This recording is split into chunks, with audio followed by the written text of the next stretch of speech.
Afternoon. I would like to start off by thanking the players. This is a voluntary part of the season, and just thanking all the guys that have showed up the last 2 weeks prior to this week in our phase one.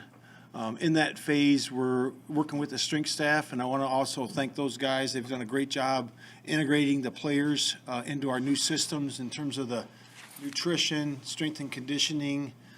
They've just done an outstanding job, and we're working to change a lot of the guys' bodies and in terms of the conditioning, in terms of the running, in terms of the speed, body compositions, and all those types of things. So that's an exciting part of it. And we got a chance for the last 2 weeks to meet with the players, during meeting time and start teaching our concepts. The concepts are all new to everybody. Offense, defense, and kicking, and Luke Getzey and Alan Williams and Richard Hightower have done a great job with that. And as I stated before, I'm really impressed with their teaching, the concepts of how they teach, and the way in which they teach, and the steps in which they go about their business. So I'm really excited about that. In terms of this today and this week, this is an exciting week. This is our first time on the grass. We started out today with a walkthrough, which is about 30 minutes. It was 10 minutes of special teams, 20 minutes for the walkthrough. That was really good. And really just introducing our day one concepts, day one run action passes, play action pass, the drop back pass, the empty game, and then defensively our fronts and coverages. That's what we've been doing. Started with our punt team today and protection. That was really good too. So then we got on to practice. And the biggest thing, the message with those guys is we're going against each other to be safe, right, to finish. And my main message this morning was this. I said, hey guys, football comes down to the simplest form of execution. And what is that? And that's, alignment, assignment, key, and technique. And everybody has that. So when you get to play offense, defense, or kicking, when you get to play from the huddle, man, let's get lined up, right? Let's align, assign, key, and technique, and let's execute. And everybody finish. And that was my last message, is to finish the right way. So we'll be looking at tape on the technique, on the fundamentals, execution, and the finish of the practice today. Today we stayed separate the entire day. We did not go against each other at all, and that was designed. That was on purpose because we want to get our plays, offensive plays down and our defensive calls down before we do that. Tomorrow we'll get together a couple of times. We're going to do a small, short 7-on-7, and then we'll do an 11-on-11 tomorrow. So we're excited about that so far. But again, thanking the players. It's voluntary. They've all been here, been just awesome and great. Working with the players and the coaches, and we're excited about that right now. So open up for questions. Coach Eddie Jackson figures to be an important part of what you want to do here. Any concern that he wasn't here today? No concern. No concern. And really it's just like, I know you might have questions about this player, that player, or, guys, you're out there and you saw guys that were in or out. That's part of this time of the year. Guys have things that go on personally. They have things that go on. They're working on a part of their body, whatever. Maybe they had an injury from the last season, and maybe they're somewhere working on that. Everybody's got their own story, and that's not a big issue. Everybody's done a great job of communicating with us, and they'll be here when they're here, and when they're here, they're going to get good work. Matt, how receptive have they been to your philosophy and your message to them as they're getting to know you during this time too? Yeah, it's been a short time, but I feel that it's been real receptive by the whole team. And, what we're teaching and what we're telling them is that it's winning football. It's the rudiments of the game. It's about blocking and tackling. It's about doing the simple things better than anybody else does. And they've been good. How can you tell that, though, Matt? What indicates that to you, that this is clicking and that guys are receiving this well? Yeah, I would just say today is a great example. There was a great execution out there for the first day. A lot of times you'll see other things that don't show that, like snaps that are dropped and guys jumping off sides and defensively guys missing their assignments. I saw really good execution today, and that's a tribute to them paying attention to what we're trying to do, offense, defense, and kicking.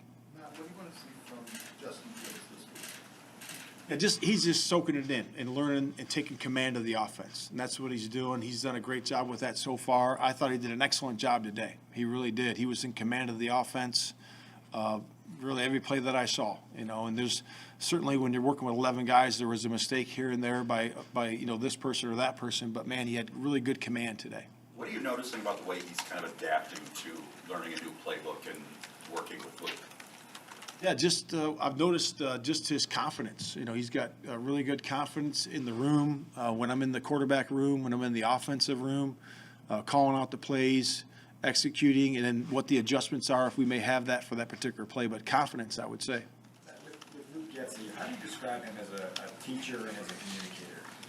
Yeah, so he's. I would say he's very methodical with his teaching. You know, he's been in this system a long time, and he knows the ins and outs of it in terms of you know, what's the next step, and he knows also the foundation of it. And I would say that he's really good at teaching that foundation because all your concepts come off of the foundation. And you might have this concept, but man, it's real similar to this concept, and you can also teach it the same. And sameness and likeness is really good for a player on any side of the ball. I know it's just day one, you have Borum on the left side and Jenkins on the right, that's flips from last year.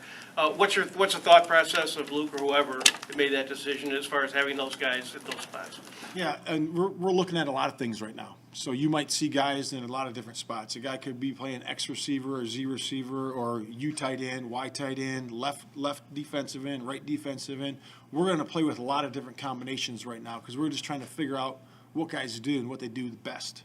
So, you know, you could see those guys flip, you know, during OTAs, they could flip sides, you know, so we're just looking to see exactly what guys do best. When you try to figure that out, I mean, what types of things are you looking at? I mean, I'm sure some of it's a little bit of a projection. Are you going back to college tape? Are you looking at the limited tape last year? What are you looking at? Everything.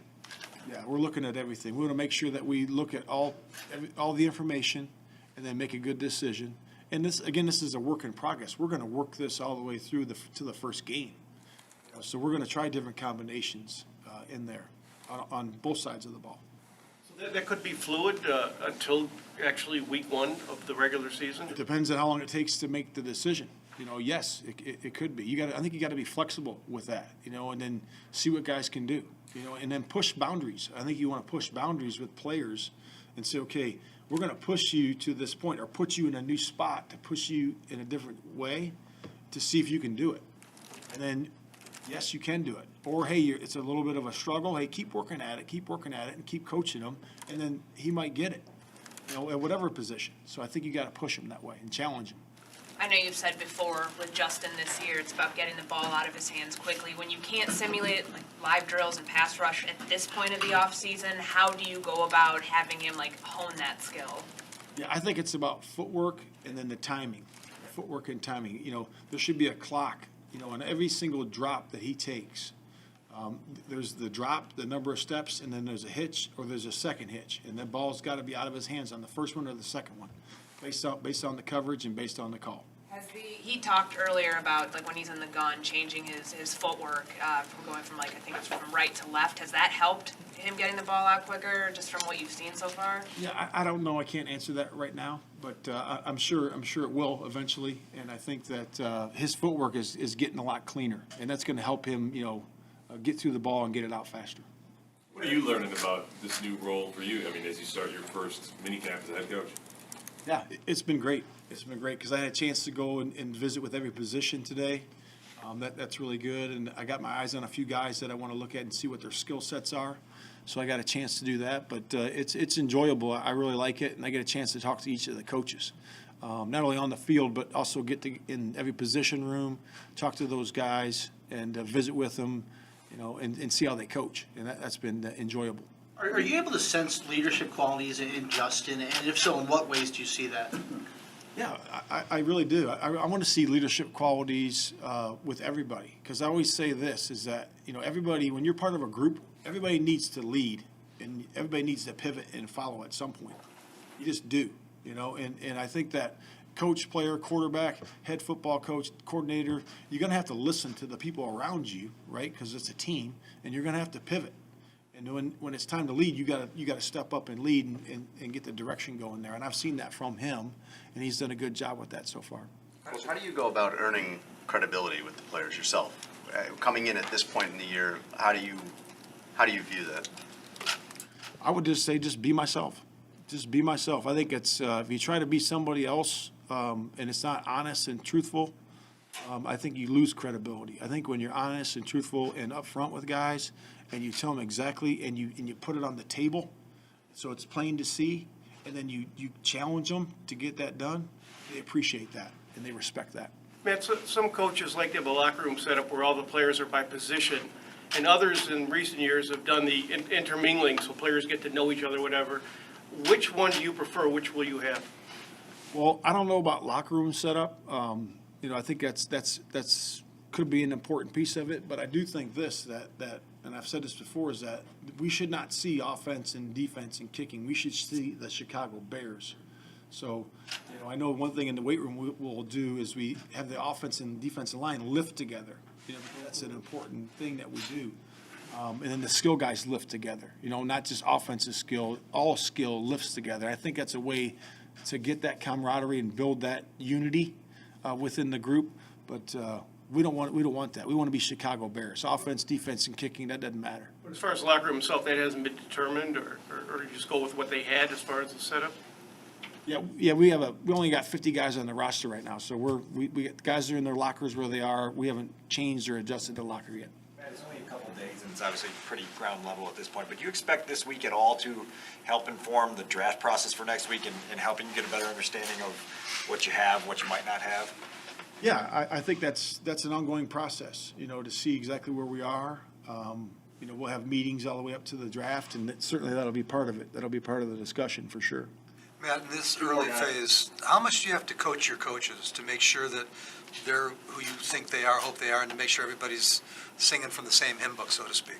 No, I think that's part of the job as a head coach, and a coordinator. The coordinators are responsible for coaching their side, and I'm responsible for coaching the coaches on all sides.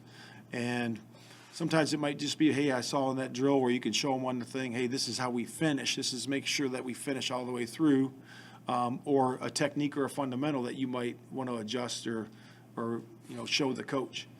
But I think that's the job of the head coach, is to coach the coaches. Is there, in addition to the HITS program, though, a certain style that you want consistent through your coaching staff? Absolutely. And I think I stated that a couple weeks ago, that I went down and met with every coach, talked about the progression of each player and also how we're going to practice. And today was a good start. It was a really good start. We're excited about where it is, but it's got to get better.